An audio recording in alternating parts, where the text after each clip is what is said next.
Unleash us live. Unleash us. We are chained up in this studio like a werewolf on a full moon. Unleash the beast. We will wreck you live. Are you kidding me? Yeah.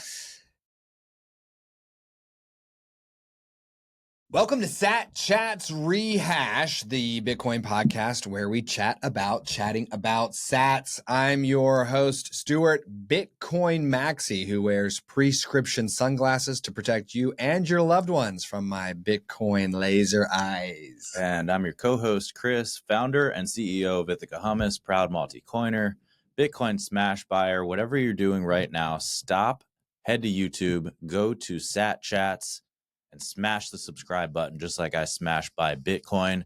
If you're part of our first 1,000 subscribers, you'll be automatically entered to win 1 million sats. That's amazing. And you'll also help us unlock a live show Friday mornings, 10 a.m. Eastern Standard Time, once we get to 1,000 subs. Unleash us live. Unleash us. We are chained up in this studio like a werewolf on a full moon. Unleash the beast. We will wreck you live. Are you kidding me? Yeah. And today, what are we going to do? Number 38, Lyon, who is my son. Number 38, Anne, who is the beloved, who is Chris's wife. And number 40, Anna Beavon, our very own chief of stuff. Yes. So good. So these were 3 bangers in a row, man. Yeah. 3 bangers in a row. Yeah. What a good couple of days that was for us. Yeah.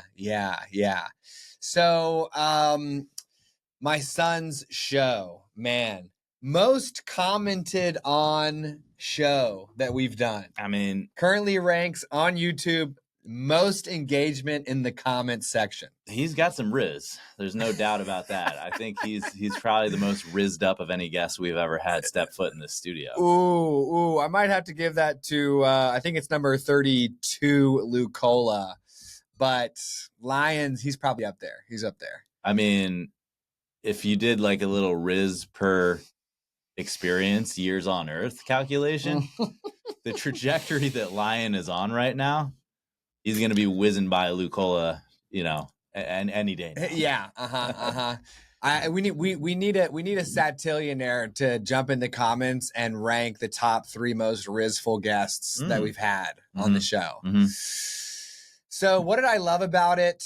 Or how did I feel? I'll tell you how I felt. I felt great. It was a lot of fun to have Lyon in the studio. The dude is nuts. I mean, what about when he was like, wassa, Bitcoin? He just was like singing on the show. Yeah, he's like a little version of you. Oh, man. What's crazy is my wife and I feel like he's a little version of her. Yeah. So, but Anna Beavon has said that he's like a little mini me. And I'm like, well, they say like in terms of at least looks, you can't see yourself in your kids. Okay. Like I look at my kids and I'm like, they all look like Anne. And then other people are like, no, Jane looks like you. Yeah. I think both my kids look like Kristen, and she thinks that Kitty looks like me, and that maybe Lyon's like a blend. I'm like, I don't see it. I don't know what you're talking about. Yeah. Well, I know that after his episode, I went on Amazon and immediately bought like 4 new board games. Yeah. For me and my kids, and we've been playing Life. We got the Robert Kiyosaki game, Cash Flow. We looked for a Bitcoin game, which I think we sort of found, but then we got the wrong one. I don't know. But board games, I was really loving how obviously you guys bond so much over board games, because that's something I used to do a lot when I was a kid. Yeah. And just, you just lose touch with it. And it took that reminder to be like, oh yeah, board games. Me and my kids is gonna be great. We grew up playing board games too. Yeah. My mom would play Parcheesi with us. We would play Clue. And she grew up and Monopoly. And she grew up playing with her dad, my granddad, Granta, the greatest salesman of all time. Wooden briefcase. The wooden briefcase, all that. He would not play with his kids as if they were kids. It was a level playing field. Full on, yeah. Literally, he was a destroyer in Monopoly. He never let the kids win. Mm-hmm. So when they did, or if they ever did, beat him at a board game, it was a massive accomplishment. Mm-hmm. So my mom, we grew up battling my mom on equal terms. And it actually got to be Boggle. Are you familiar with Boggle? Yeah, I think so. She's so good at Boggle, I eventually quit and I won't play Boggle with my mom because you sit there, you get these big 5-6 letter words, and you're like, okay, well, whale. She's like, got it. Whales, got it. Finance, got it. You're like, oh my God, you have every word I have. I have no points. I'm not playing this stupid game with you, Mom. Yeah. I'm just getting to the point where I'm like, you know what? I might try to take her on in Boggle. It's been like 25 years. I might be ready, dude. No, you're not. Yeah. She's been waiting. She's been waiting. Like, oh, you're back. I see. So how did you feel having Lyon in the studio? What was that like for you? Well, it was definitely out of the ordinary, because we're used to talking to full-grown adults who, and Lyon was just had an immense amount of knowledge. You have clearly seeped into his brain in more ways than I can imagine, but certainly with regards to Bitcoin, because he's all jacked up about Bitcoin. But then no, I mean, he was just pure Riz. What about when he barely dipped his woven wheat into your hummus, tried it, said it had a little bit of an everything bagel flavor, and then a weird hummus flavor? Dude, Satillionaires, go back to Lyon's episode, go to the hummus tasting, and then like do whatever you need to do to like zoom in on Chris's face during the hummus tasting, and you'll see like his brain is working. There's like synapses firing. Like his mouth is slightly open because he's trying to figure out what in the world Lyon's saying and why he's doing what he's doing. It's so funny. It's so funny. Yeah, no comment. Oh my gosh. Well, I'll tell you how I felt having Lyon on the show. I felt like I need to relax as a dad. Because, Lyon is my pride. Kitty is my joy. I don't have any feedback for Kitty. She's the greatest of all time. We're good to go. She's going to come on the show this summer. She's going to choose the $50 cash and break my heart, guaranteed. And she's going to go buy some garbage at Target. Okay? It's just how it's going to work. But Lyon is my pride. So when he does something, like when Kitty does something, I'm like, wee, love you, baby. When Lyon does something, I'm like, good, better. Next, now go better, I'm like a Mortan Joe at the top of that mesa in Mad Max, I have like the see-through chest plate on and the big breathing, and he does something, I'm like, mediocre. I mean, like, more. He's like, witness me. And I'm like, mediocre. You know what I mean? And I'm looking at my son. I'm like, man, this dude's 12 and is already stacking sats. And you actually checked me on the show. You're like, hey, because I was laying into him. And you're like, well, bro, how long did it take you to figure out that big? I was like, oh. you had to slow me up. You're like, actually, Lyon's ahead of you, homie. Yeah. Same way he might be ahead of Luke Cola in terms of the Riz. And I'm like, man, he's so smart. He's going to be able to do whatever he wants because he's stacking sats now. Yeah. And he's so pumped because his cost basis was in the 80s with his allowance. Yeah. Then he gets $50 free for coming on the show. His cost basis is in the 40s. He's in the green for Bitcoin so long as it stays above 40,000. Oh, wow. And he brought him his most recent report card. And I pay him $5 per A. Dollars? Yes. Okay. So here was the deal. $5 per A, $0 per B. You owe me money for a C. You owe me more money for a D. You'll never get out of debt to me if you come home with an F, right? So he took his initial report card windfall and combined it with some allowance and some chores at Uki's to get his initial purchase. Then he stacks his sats here. Now he brings home his report card. And we tallied up. He's going to get another $25. He was like, Dad, can you just pay me in Bitcoin this time? Ooh. He doesn't even want the cash to convert. He wants to get paid in sats. Yeah. So I'm like, you know what? He's going to be okay. Yeah. He's a good guy. He's a smart guy. Let me just enjoy having him in my house. Let me play board games with him. You can't go fully hands off as a parent, but I don't need to be all in his face either. Yeah. Well, before we move on to the inaccuracies, we have to mention Beep Slurp. You guys, and I feel really bad about this because I got the feeling yesterday when I mentioned it, he was excited over the weekend or maybe last week, and you sent me a Google Doc that was all about, ideation behind Beep Slurp. And I want to reciprocate that because I love that name. Oh, it's amazing. And I think he's he's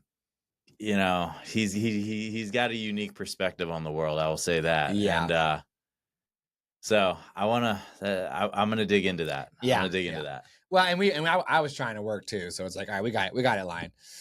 So let's look at the inaccuracies or the mistakes. Chappie, we did that retirement calculation. Win moon, right? Win moon. You put in your stack, you put in some other numbers, it'll tell you when you can retire. Chappie was saying, well, we were calculating with 80% yearly Bitcoin appreciation. She says that moving forward, returns will almost certainly be lower. We do hear this a lot, diminishing returns. Even the Chad Michael Saylor says, hey, it's going to stabilize down to 60% per year, then 50, then 40, then 20. What's your take on this idea that Bitcoin's going to stabilize and start to become a more dependable, it's not going to be like insane gains type mode? My take on that? Yeah. I don't see that happening anytime soon. I mean, it's got a long way to go to like hyper Bitcoinization or to meet its potential in a perfect world. So I think all that business is hog swallowed. Yeah. People don't even know what Bitcoin is. Yeah. Even Bitcoiners don't know what Bitcoin is. Yeah. Satoshi made something. We don't even know what it is yet. Yeah. So how can you possibly tell me that diminishing returns apply? Think about what Silent Steve said yesterday with the comparison to the transistor, right? I mean, he described a transistor to both of us, which we didn't really know what that even meant, as basically an electronic piece of hardware that displays or it flopped the ones and the zeros. It literally does the ones and the zeros for you. Yeah. That's it. Right. And that's where electronics started, like computers, and look at where we've come from that, from a radio or for whatever the initial applications of that to where we are today. Yeah. Would we ever have been able to imagine where we are now back then when we were using transistors for the very first use cases? Yeah. Like, what we can do with computers is going to diminish over time. No way. It's going to exponentially grow. Stop. You know what I mean? So Bitcoin's going to the moon, and then we're going past that too. Now, Longenia, that's where we're going. What's going to happen though is that the floors will continue to increase. So I don't know that the volatility will slow down too much. Right. It's still going to go like this. And again, that's the exchange rate. Bitcoin's not volatile. Right. Y'all need to stop playing. Yeah. Bitcoin's nice and good and clean. And then we were talking about, well, what would we need for one sat? Because we wanted to know what going to the moon meant for Lyon. And he was like, that's when one sat is worth $1. And we calculated 2.25 quadrillion global wealth, up from 900 trillion for one sat to be worth $1. And Chappie was talking about, she said, look at this. She goes, math is fine, but today's global net worth is already double counted. And I was like, I don't even know what that means. It's double counted. Yeah. So I was like, my first reaction was, whatever, Chappie, you don't know. Michael Saylor's right and you're wrong.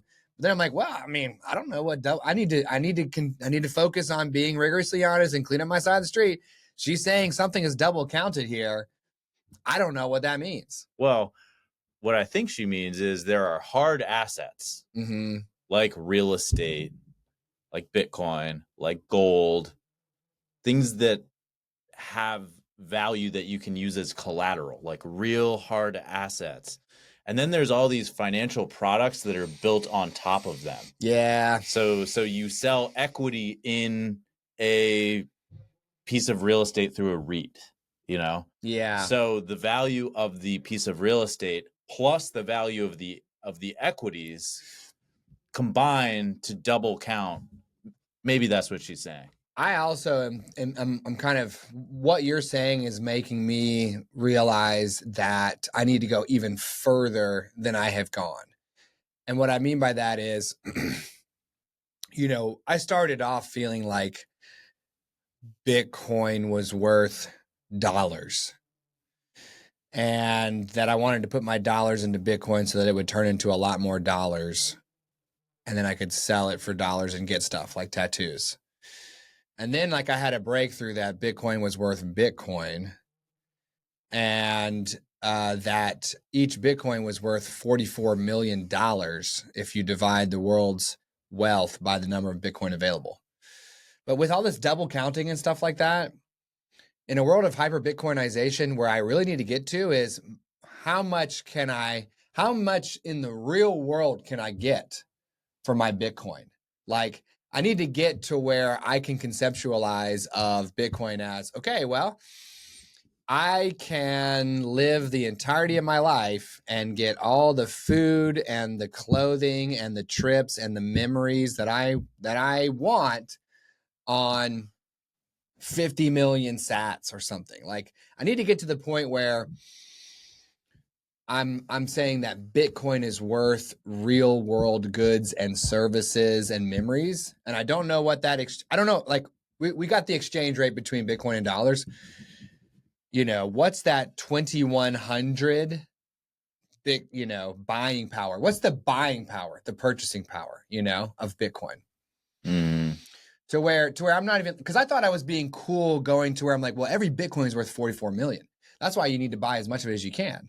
Because it's going to be worth all this, because it already is worth all this money. It's like, dude, I need to get the US dollar completely out for good. Done. It's just Bitcoin is worth the stuff I can buy for it. Yeah. I think that's going to be pretty difficult to do. Especially in a world where people are collateralizing it. We're in like a Bitcoin as an asset phase. And I'm trying to conceptualize of like Bitcoin as money. No other money exists. It's just Bitcoin. There's 21 million Bitcoin. That's it. Yeah. And everybody's getting paid in Bitcoin. They're stacking sats, paying in sats, exchanging sat, all that stuff. So let's go to number 39, Anne.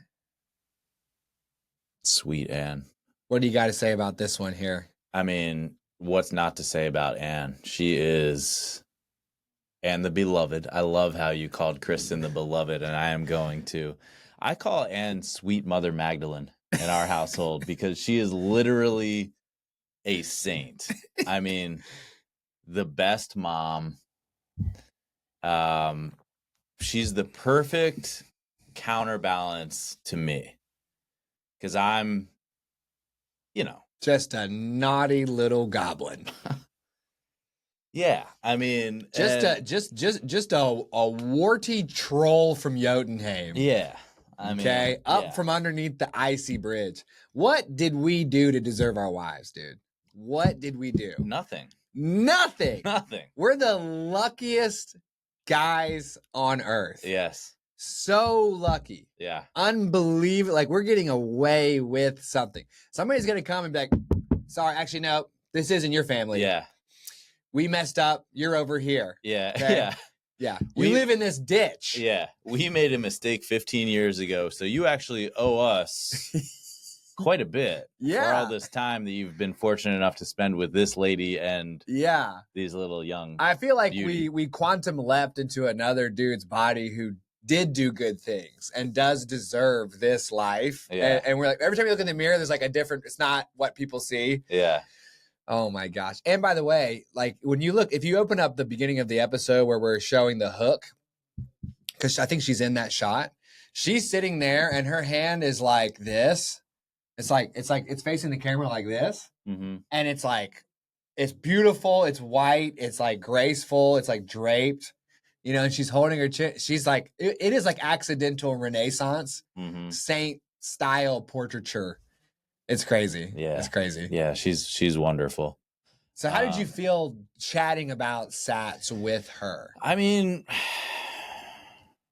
great. I am really fortunate to have her. She's got this like perfect balance of skepticism, but also like trust and belief in me. Mm-hmm. She believes in me. And why, dude? Why? Well, and why does my wife believe in me, dude? Yeah. Do you think either of us have fulfilled our potential over the time that they've known us? Yeah, I do. You think you've achieved 100% of what you could be capable of if you had been nice and clean and tight and focused the whole time? I mean, no, but that's not reality. Yeah. I'm human, okay. All right. So have I been perfect 24 hours a day, 7 days a week for the entire time I've known her? No. Yeah. But have I done enough really good things to, balance out some of the things that I realized I needed to change? Mm-hmm. Yeah, I think I have. I think you have too. Oh, dude. Dude. I kind of feel like my potential might be like this much, and I've gotten I've slowly cranked up, but there's You know what you need to do though? If you're here right now, you need to just give yourself a break. You need to give yourself a break. Yeah, man. Give yourself a break. I'm ready to go to the moon, dude. I know you are. I'm ready to go. And I think Bitcoin's going to get me there. I do too. And that potential and that vision is I want to go powerful. Super Saiyan where it's it's intoxicating. Yeah. It's really healthy. Yeah. But you don't want to turn that around and shame yourself or your fat past self. Yeah. Give yourself a break. There's a reason, as Jelly Roll said, that I love this, that the windshield is 10 times bigger than the rear view mirror. Dang. I don't even know who Jelly Roll is, but I like that quote. Just keep it here. Keep it there. Keep it here. Yeah. And also a little bit of there, but right down here? Yeah. I don't think I can go right there. Keep it here. I don't think that's allowed. Well, it made me pumped. I number 99 is coming up. Yeah. And I'm trying to get myself to a place where I'm not I'm not forcing my will on that episode. Yeah. Because I don't think that you necessarily came in with any specific outcomes you wanted. I think you were kind of like Harry looking into the mirror of Erised. He didn't want to use a Sorcerer's Stone. He just wanted to have the Sorcerer's Stone. And that was the trick of the mirror, right? Mm-hmm. That's what allowed him to get it in his pocket. Because he didn't have any designs with the stone after getting it. You just wanted to chat with your wife. Yeah. You weren't I really hope I can squeeze this outcome out of her. Yeah, no. And I think I want to have that juice going into my show. Yeah. Yeah. I think that's generally a good way to go about, trying to influence someone. Mm-hmm. I think it's okay to want to have influence over someone else. I think that's okay. Okay. Especially if you look at the motives behind it and they're pure. It's okay to influence other people. It can be really a good thing. But then, when it comes to how you actually get that done effectively, I think the more that you are attached to a specific outcome, the harder it is to do. Okay. Because they can see that. Yeah. They can see that and they're like, this isn't about me. It's about you getting something. Yeah. It's about you. Yeah.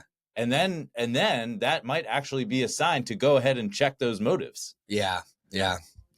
So, with Anne, I really have enjoyed watching her evolve in her personal Bitcoin journey, separate from me and us. But personally, I did get, and I'm sure you've experienced this, a couple of little wins along the way. Yeah. Where it's she got it and she was like, okay. And that's energizing for me. and I can kind of grasp onto those experiences and feed off of it until I get the next one. Yeah. And just kind of be patient until that happens. Nation states taking Bitcoin seriously was big for her. For Anne? Yeah. Yeah. And being able to swap it out for any other currency that's more familiar to her was big as well. Yeah, it was. And I think maybe to an extent, like helping her understand that you can't just make it disappear or run away with it or make more of it. Like nobody can pull any hijinks. You can't get the rug pulled out from underneath you. Yeah. I think those were like three big things for her. Yeah, for sure. So inaccuracies or mistakes for her. We talked about how the government prints $1 trillion every 100 days. Oh, my mistake. Chappie is saying it's 2 to 2.5 trillion per year. So that 1 trillion every 100 days is an exaggeration. But look at this. Chappie's breaking that down into $5 to $7 billion in freshly printed per day. Daily. Per day? Dude, 5 to 7 billion per day. Can I just come right here, y'all? 5 to 7 billion per day? From where? From where? From where? Why? Can you imagine if I went to my wife and each day I said, honey, I made $500 to $700 appear in our bank account today, every day. Okay, well, Stuart, where'd you get that from? Where? What is, she would say, this is sketchy. This is suspicious. Where are you getting this money? Right? Are you cheating? Are you breaking the law? Yeah. Well, in the case of the government, they're stealing. It's insane. Slow motion theft. How can you do that at that clip every day? $5 to $7 billion would be life-changing money for you. It would be life-changing money for me. It would be generational wealth. Okay? Oh, God. And they're literally printing it out of thin air each day? That is, ooh, okay. Yeah. That triggers me, man. Yeah. That's triggering. Yeah. That's triggering. That's so unfair. Yeah. That's so unfair. Yeah. And that is a maniacal abuse of power. Yeah. And I'm all about, you saw the short stack we did on the 3 futures. We both want this kind of one world government future where it's kind of like Star Trek, but it's also not too overbearing. It's kind of like there's like a one world government that like operates by a system of rules that everyone can see and know and can change. Kind of like a Bitcoin government. Like you and I we're fine to be a global citizen with a clearly defined set of rights and a sound form of money, right? And then we'll contribute to the greater whole, right? So we don't hate government is what I'm saying. I don't think we hate government, right? Some people, they hate government, right? I hate what our government has become. Yeah. I don't hate the concept of government, but I hate what our government has become. I hate the bureaucracy. Uh-huh. I hate the fact that there seems to be absolutely zero common sense left. Uh-huh. I hate the fact that there are no clear and clean motives at all. Like there's no way for us to decipher why something's being done, let alone what is even being done. What are we doing and why?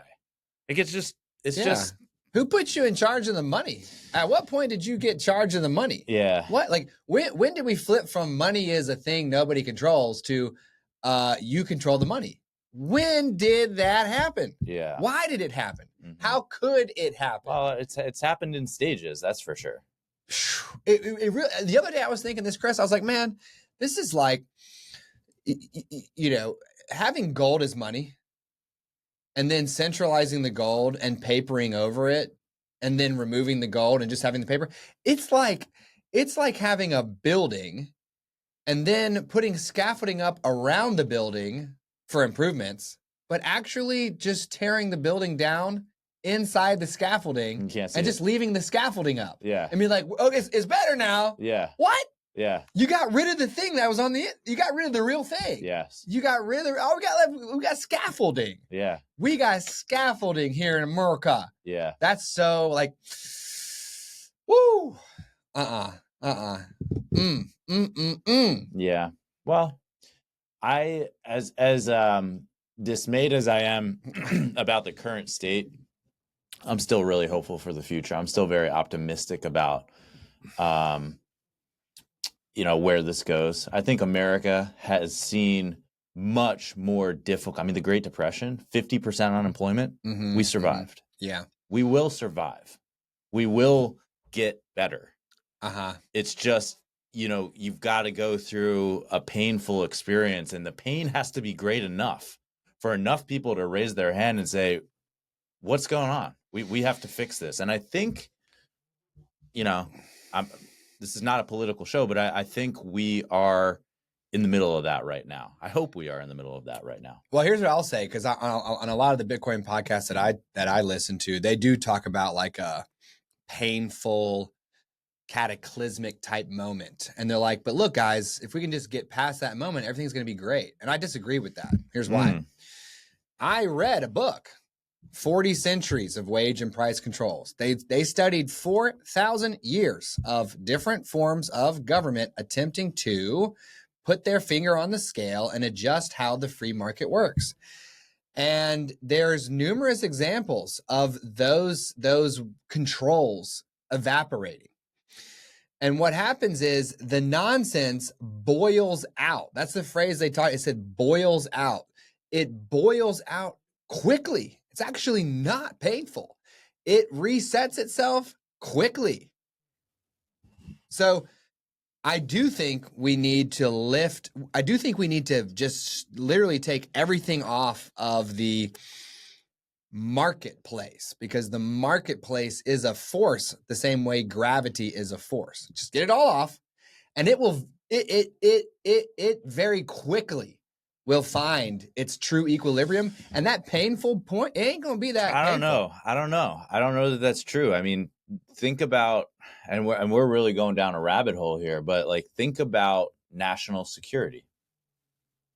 If you really just let the free market decide globally, what's going to happen?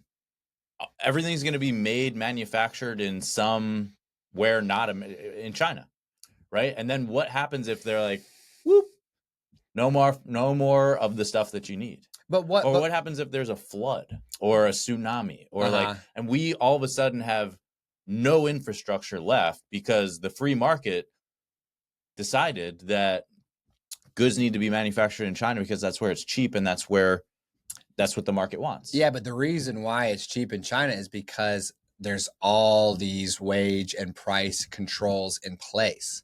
If that can boil out, then the price of the good manufactured in China might reach its actual price, at which point we say, actually, we can make it cheaper here. We can make it cheaper here because it costs an astronomical amount to even get it to us. When everything's at its true price, I can actually make this right down the street, and I can charge a price that actually equates to what it's worth. So I think if it can boil out, the market will shift everything real nice and juicy, man. So, because you're still thinking like, well, you're still thinking in a world where those controls are still somehow, I'm talking about it all gone. Yeah, I mean, that's a very idealistic. And I hear you. I mean, that may be the ideal scenario. And that's how it was earlier in time when you had smaller forms of government that couldn't put that much control. Well, before globalization happened, before we could physically, it made sense to ship products all over the place. That's what you had. Yeah. It was how the places on planet Earth with the most natural resources were inhabited most densely. I'm telling you, dude, things would change a lot, but I don't think it would be as painful as the Bitcoin talking circuit makes it out to be. And I don't think it would happen very slowly either. I think that when you take your hand off the scale, it'll, but then pretty quickly it's like, okay, we're back. So anyways, that's a whole big. Yeah. Let's talk to number 59, Brandon, about that rabbit hole. So number 40, Anna Beavon. That's the last one we have to treat today. Now, this one has the highest watch time. So for whatever reason, our Satillionaires watched more of this episode than any other episode. It doesn't necessarily have the most views. Number 10, Nick, is still our top guy. But in terms of how much of the episode did they consume, I believe Anna Beavon, they watched the most of that episode than any other episode. So shout out. We appreciate that. Thank you because we need them watch hours. Yeah, we do. We've hit all the other, you Satillionaires have got us to all the other benchmarks we need for the first tier of YouTube's, gated system. We need the watch hours now. Right. And then we do need 1,000 subscribers. But anyways. Yeah. There were two things I loved about her episode. One was me hitting her with the wine bottle where the government is drinking the wine. The analogy of the wine. You didn't physically hit her with the wine bottle. Yeah. Okay. Yeah. That's in 9 months. Yeah. So they're drinking the wine. They're filling it back up with colored water, but they're selling it to you as wine. And then once they've sold it to you as wine, they are siphoning it out of the bottom the whole time as well. So they've taxed you on your thing, and then they're inflating away its value at the same time. Yeah. Which is, but the whole time they're like, "Here's your whole bottle of wine, bud." Yeah. And I feel like that clicked with her. But your dugout was epic, dude. That was like, and I've heard from numerous people that your dugout on deck batting box, like that clicked. It clicked for them how to manage their money in different levels of cold or hot storage, or like different levels of inaccessibility or accessibility. Yeah. Yeah. How did you feel putting that one together? Because I don't know if we talked about how she was a softball player. There's so much we could talk about Anna Beavon that we haven't. Like the story of how Sat Chats even came to be. She's foundational in that, and I would love to talk about every that. person she sources for us too is like a banger. I know. Jeremy, MJ, Anthony, yeah, freaking Raymond, most recently, Reg. What the hell? What's happening here? Her network. Where is she getting these people from? Well, so yeah, the old baseball analogy. She was a softball player, and we were talking about like, well, how do I manage like my Bitcoin holdings and then my liquidity, and like, is there that feels like I could get caught in this situation where I need money, but I've got to liquidate Bitcoin into cash in order to pay something. And so, yeah, that analogy of keep your Bitcoin holdings in the dugout. Keep cash on deck. In like a high interest kind of like maybe like a CD or savings something. account. Savings account. Because we talked about River offering a savings account for the cash you have on deck that is earning daily interest in sats that can be thrown back into the dugout on your Bitcoin pile. Yeah, and then have cash in the batter's box. And it's like, it's also like a time preference progression that's happening there. Like, don't need it for a long, long time. Might need it in the next 6 months. Yeah. Need it in the next month. And we saw this with number 14, Robert, which we still have yet to unleash upon you all. Holy smokes. I need Abel's help to get that back on the docket. But he had like Bitcoin in his dugout. He had 3 to 6 months of gold on deck. Yeah. And he had 1 month of cash. Yeah. And any amount of cash above 1 month, he got it either into gold or shifted it all the way back into Bitcoin. Now, let's think about Simple Steve's setup. Let's talk about Simple Steve. Okay, so Simple Steve has Bitcoin in the dugout. Yep. He's got a credit card on deck, and he's got a little bit of cash in the batter's box. I think what he actually has is Bitcoin in the dugout, thin air on deck, and a credit card in the batting box. And then once per month, he takes some Bitcoin, turns it to some cash on deck, immediately sends it to the batter box, rinse and repeat. Yeah, yeah. I think he's got a little pocket money. Maybe a little. Maybe he does. I don't think he does. I'm pretty sure he told me he hadn't touched $1 in like 10 years. My God. So the only time he has dollars is when it is literally like in transit. I mean, he must sell enough sats to get enough cash to pay off a credit card. It just has to drop into an account and then get sent off to the credit card. Simple Steve is so goddamn simple. He deleted the batter's box. He's like, all you need is the dugout and the batter's box. This is too complicated. He's like, nobody needs on deck. He's like, keep it simple. Yeah. Who needs on deck when you can just do the dugout right to the batter's box? Because everybody buys everything with credit. Guarantee you, he did that math and he was like, dude. Like, pencil, paper. The dude, rocket scientist. Yeah. Rocket scientist, the dude was like, yeah, you don't even need the second step. I got it. I don't need the batter's box anymore. Because when you said dugout, batter's box, dugout, on deck, batter's box, I was like, that's what I want. Yeah. I want my Bitcoin in the dugout. I want 3 months emergency fund in like River, which is earning me sats. And then I want basically like a credit card in the batter's box. Yeah. But you have a scenario where you could just do Bitcoin, credit card. Yeah, you could. Amazing. Yeah. I'm going Simple Steve mode. That's what I want. Yeah. So let's see if there was anything from her episode that we need to clean up. Okay, so we did talk about the River 3%. I said River, you can get like 3%. So you put your cash into River and like they pay you 3% interest, but in sats.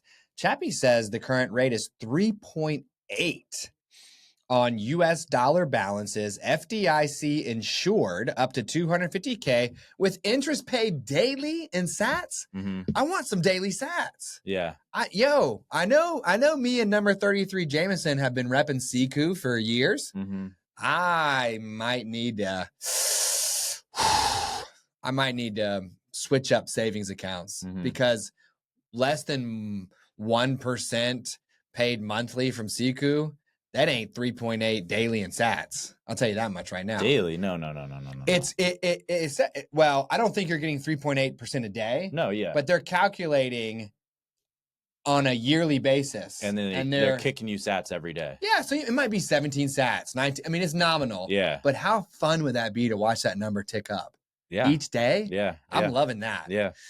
Check out River, and River, check us out. I'm going to check out River. Yeah. We looked at River early in Sat Chats' history, but it was a cursory glance, and we weren't sure if it was FDIC or something. Yeah. We about to look again. Yeah.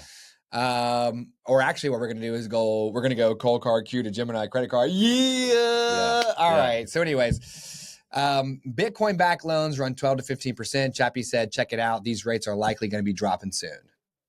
I will. I love that. Lenders are getting into the space. They're going to start offering more favorable terms. Yeah. And she also said, look, we talked about buying 9 cents on Robinhood. Quick flag. Chappie saying Robinhood does not allow on-chain withdrawals for all users. So it might be good to stack sats on Robinhood, but heads up, make sure that you can take them into self-custody because they might not let you put your hummus in your own fridge. Yeah.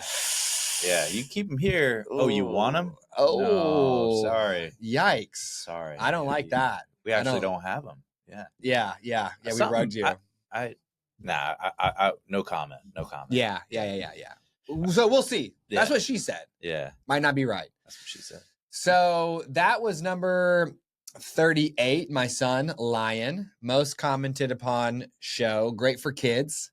Number 39, Ann, Chris's wife. All you guys out there, we know that you are between the ages of 25 and 44 because you are not private. And today's world is scooping up all your data. We know that some of you have wives, and we know that some of you are trying to convince those wives to let you buy more Bitcoin. So watch number 39, Ann. And number 40, Anna Beavon was really good too. Yeah. Really good for understanding Bitcoin, understanding inflation, fiat, what they do to tax and inflate away, and a really solid strategy. Maybe you're not ready for Simple Steve, even though Simple Steve is more simple. But that baseball analogy is really good. Yeah. All right, Satillionaires, thank you for listening. Remember to smash the subscribe. Be among the first 999 plus one for your chance to win 1 million sats. Help us unlock a live show Friday mornings, 10 a.m. You can support us directly by zapping us your sats on the Lightning Network, satchats@getalby.com. Sign up to come on the show, satchats.com. And you can donate your on-chain Bitcoin to the big old address that's in the show notes. Remember, Sat Chats is for educational purposes only and should not be construed as financial advice. We'll see you tomorrow.